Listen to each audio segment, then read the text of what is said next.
Obrigado, deputada. Deputada Beatriz Cerqueira, é uma satisfação enorme participar da reunião desta comissão e é uma honra muito grande. E eu gostaria de começar minha apresentação solicitando o compartilhamento de um trabalho que nós fizemos recentemente e que eu encaminhei ontem para a Assembleia. E já declarar de imediato meus conflitos de interesse, né? Primeiramente, em relação a esse tema, né? Meu principal conflito de interesse é que, primeiro, eu sou ex-aluno de escola pública de uma vida praticamente inteira. Sou professor também, né? Sou professor da Faculdade de Saúde e Ecologia Humana, né? Professor de medicina, e sou pai, né? Sou pai e pertenço a grupos de risco, né?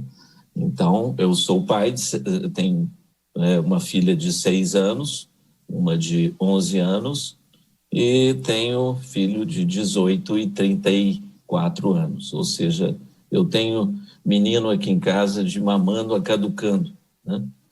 E sou funcionário público aposentado. Eu sou ex-funcionário da FEMIG, onde eu trabalhei durante 35 anos.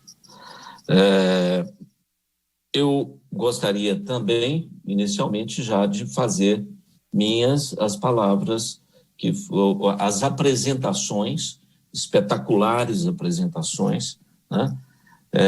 Do Daniel, do Diego e do Carlos Abicalil, né?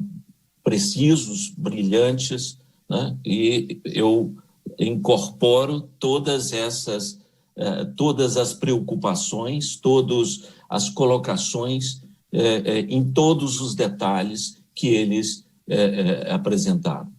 Eu acho, para não ser repetitivo, em relação às preocupações apresentadas com o retorno às aulas.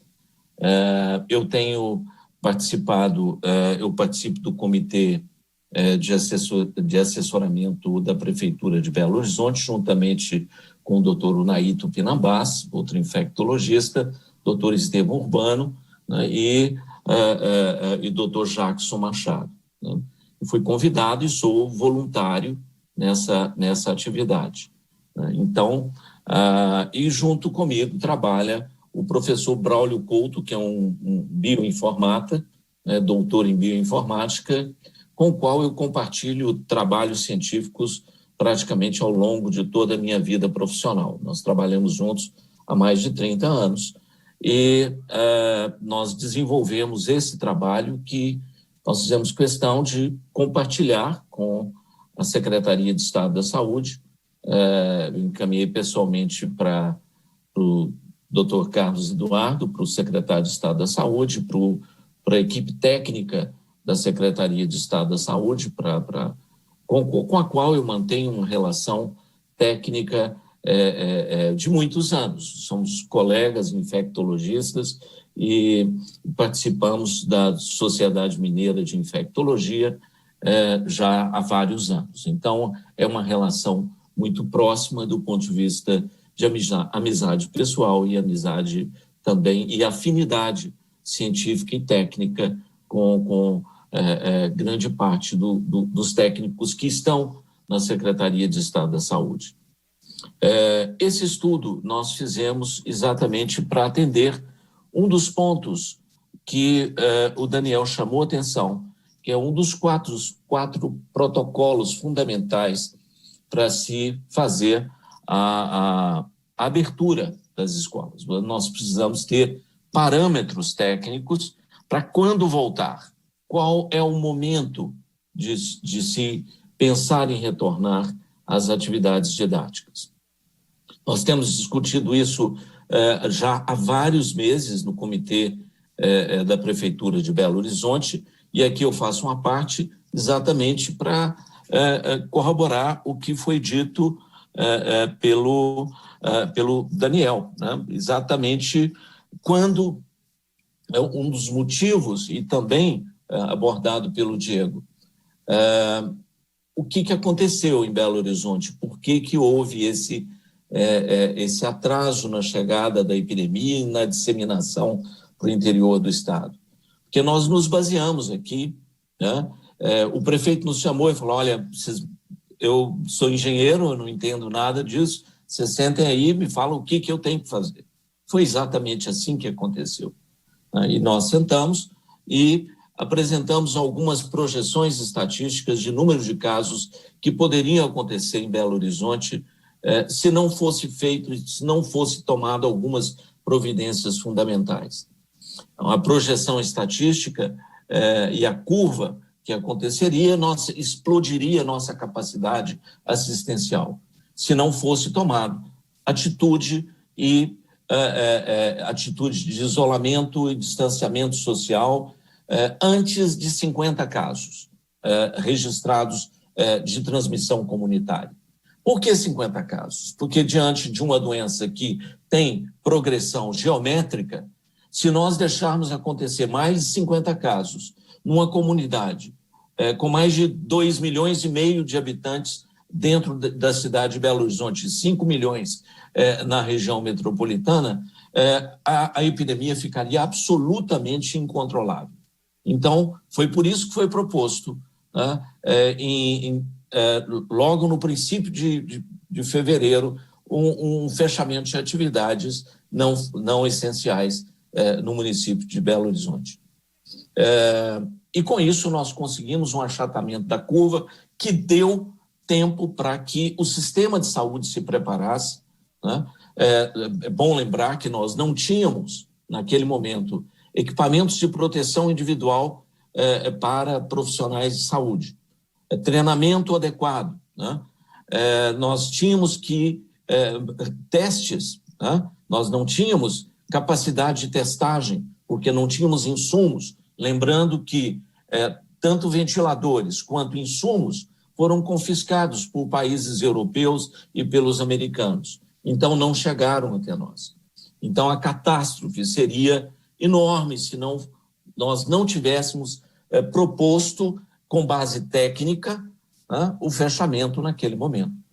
Depois, com todo o sistema estruturado, houve uma flexibilização progressiva, que está, nesse momento, na sua terceira fase, após, né, o novo fechamento que aconteceu em junho, em função da progressão rápida da epidemia. Concordo com o Diego que nós estamos vivendo um momento extremamente perigoso, né, onde a flexibilização tem sido confundido com banalização de cuidados. E esse, certamente, é um dos problemas mais sérios que nós estamos enfrentando nesse momento. A circulação viral, nós estamos com um R0 entre 0,9 e 1, girando em torno de 0,9 e 1, o que significa que nós estamos num momento endêmico dessa epidemia, onde nós podemos ter retorno de aumento do número de casos, a exemplo do que nós estamos vendo em países europeus. Muito bem, esse estudo que está sendo projetado, eu não sei se é possível fazer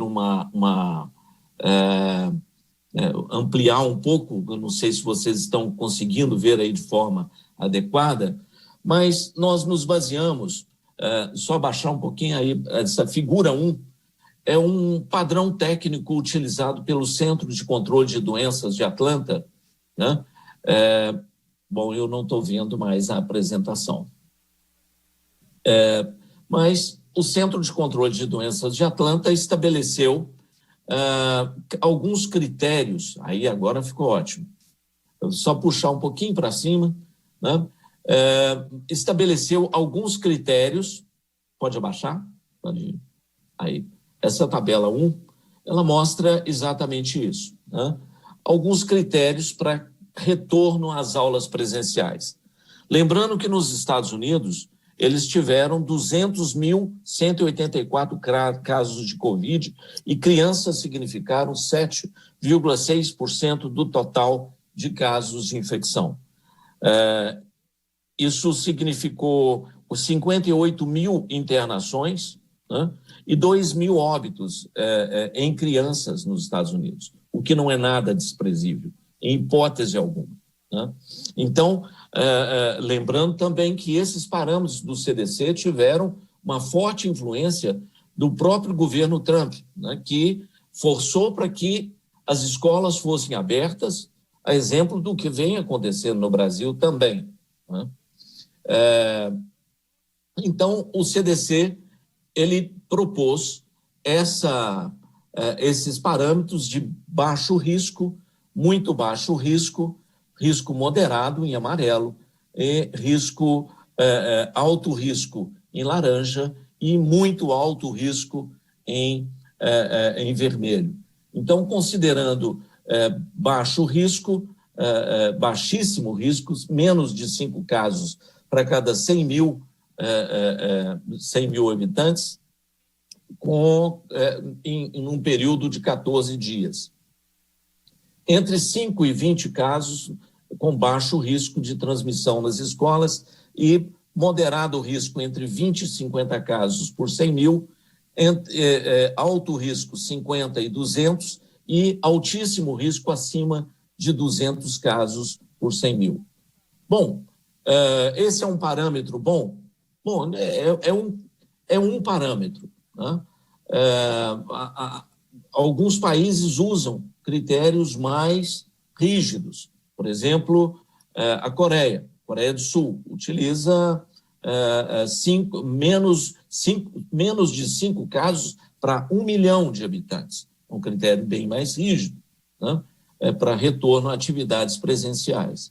Mesmo assim, eles tiveram problemas, várias escolas tiveram que ser fechadas em função de surtos localizados. Já foi citado o surto em Israel, já foi citado o surto na unidade aqui de Barbacena, da Escola Militar, né, com a qual tivemos um embate aqui em Belo Horizonte recentemente, né, chamando a atenção para que uma escola militar, né, que resolve afrontar os princípios da comunidade onde ela vive, é muito preocupante que tipo de aluno que ela está formando.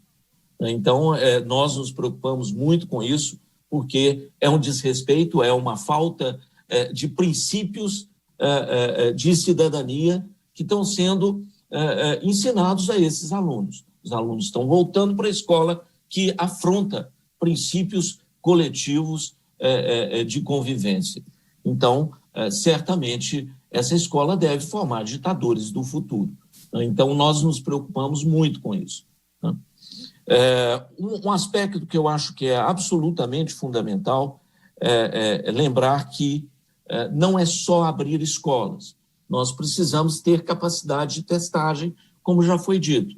Então, nós podemos usar o parâmetro de entre 5 e 20 casos de baixo risco, baixíssimo risco, para voltar com as atividades, ou um percentual de testagem menor do que 3%, lembrando aqui de RT-PCR, ou seja, teste padrão ouro, né, para considerar também, para classificar o momento epidemiológico como sendo o momento epidemiológico adequado ou não para retorno a essas atividades. E, além disso, a condição da própria escola, a estrutura da própria escola para receber da escola e dos professores, como muito bem chamou a atenção Daniel, nos 4 protocolos que ele chamou a atenção,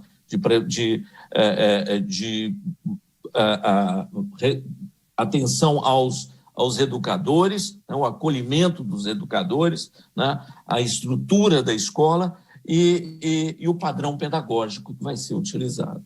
Então, não é só, nós não podemos nos ater única e exclusivamente nos parâmetros estatísticos, mas eles são fundamentais para que nós possamos evitar a explosão de casos e que a escola se transforme, como bem chamou a atenção o Diego, num hub de transmissão desse vírus. Então, podemos abaixar um pouquinho? Esses dados eles estão disponibilizados, né? Não, certamente esses podem não ser os melhores parâmetros, né?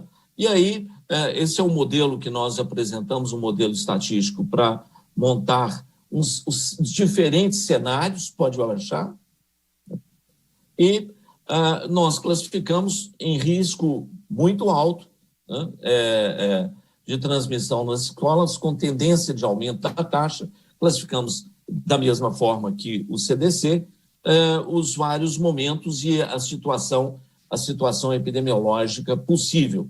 Seguinte, e pode passar para baixo. E essa figura 2, nós observamos que nos 853 municípios do estado, cerca de 25% aí em verde claro e verde mais escuro, né, em 25% desses municípios, a situação ela é de baixo ou baixíssimo risco. Esses municípios, teoricamente, poderiam retornar se aquelas outras condições, ou seja, se a estrutura estiver organizada. O que nós não sabemos, se eles têm ou se esses municípios têm essa condição. Quais são as pessoas que mais podem dizer se essas escolas estão bem estruturadas ou não? São as pessoas do próprio município, né? São os prefeitos, é a vigilância sanitária local, são os pais, são os professores que atuam nessas escolas, né? Risco moderado, nós temos 16% dos municípios, 39% dos municípios nós temos um risco alto e muito alto em 20%, ou seja, em 59%, quase 80% dos municípios, nós temos uma situação desfavorável, né, ou moderada, ou alta, ou de muito alto risco de transmissão viral, em termos de número de casos por 100 mil habitantes. Pode baixar um pouquinho? Então, o padrão da tendência nesses municípios, em 47%, a tendência é de redução da taxa, e isso o Diego mostrou muito bem. Nossos dados são absolutamente coincidentes, apesar dele analisar uma semana e nós analisamos 2 semanas. E o que também ele chamou a atenção, aumento em 46% e estabilidade em 7%. Então, esse é o cenário, né, de retorno ou de possível retorno às aulas. Nós consideramos que apenas 25% dos municípios têm condições, do ponto de vista epidemiológico, de pensar em retornar se aquelas condições estiverem bem sedimentadas, né? Bom, e nós fizemos esse trabalho exatamente esse trabalho para os 853 municípios do estado. Então, eu vou deixar com a deputada Beatriz, né, os dados e a situação epidemiológica nesses 853 municípios, né, para que cada município, cada prefeito utilize essas informações que nós pretendemos atualizar pelo menos a cada 15 dias, né, para que tenham pelo menos esse balizamento para avaliar a possibilidade de retorno a atividades presenciais. Lembrando que outros indicadores são fundamentais. E aqui uma preocupação que eu gostaria de externar é com leitos de terapia intensiva, que não são leitos de terapia intensiva adulto, mas pediátricos, né? Porque nós não podemos nos basear em leitos de terapia intensiva de adultos, porque esses leitos não são adequados à pediatria. A pediatria tem particularidades fundamentais, né, em termos assistenciais. Um deles é o pediatra, né? Então, que nos últimos tempos se transformou num profissional raro, né? Um efeito colateral do nosso excelente programa de vacinação, né, no Programa Nacional de Imunizações, foi exatamente diminuir a quantidade de casos de doenças evitáveis, né, que algumas delas estão retornando, como sarampo, né, mas o nosso Programa Nacional de Imunizações é algo que nós temos que nos orgulhar. E pela sua eficiência, o número de leitos de terapia intensiva diminuiu muito no estado como um todo, sejam leitos privados ou públicos, né?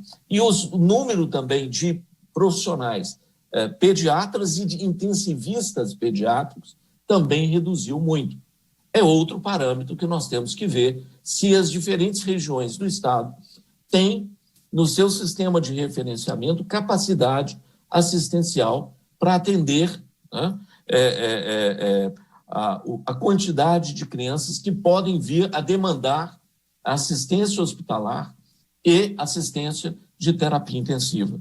E um outro ponto muito importante, né, que é o nosso estoque de imunoglobulina. Nós sabemos que boa parte das crianças desenvolvem, que evoluem para internação. Nós já vimos que nos Estados Unidos isso correspondeu a 2,9% das crianças. Lá eles tiveram que internar 58 mil crianças, né? Um dos insumos fundamentais para o tratamento é a imunoglobulina, tratamento da síndrome inflamatória multissistêmica, que é o quadro, né, que algumas crianças apresentam. Só que o nosso estoque de imunoglobulina não dá nem para atender, né, o que nós temos, né, de demanda normal, né, e não é fácil ter esse insumo em quantidade suficiente para atender os possíveis casos que virão.